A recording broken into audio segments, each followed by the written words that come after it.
அவ என்ன பார்த்து ஐ லைக் யூ, உங்களை எனக்கு ரொம்ப பிடிச்சிருக்கு அப்படின்னு சொன்னாடா. அப்புறம் ஏடா இதுல இருந்து அவளுக்கு என் மேல நல்ல பெரிய இருக்குன்னு தெரியுதுல்ல? நிச்சயமா நிச்சயமானடா, நிச்சயமா.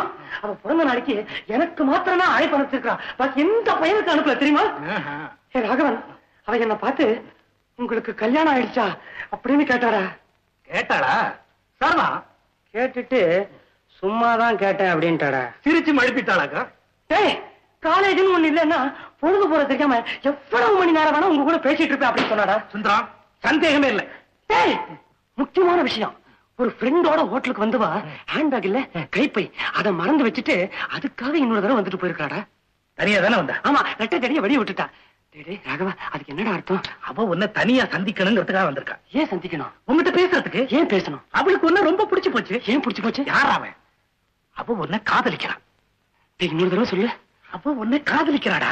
எழுதி கொடுறா.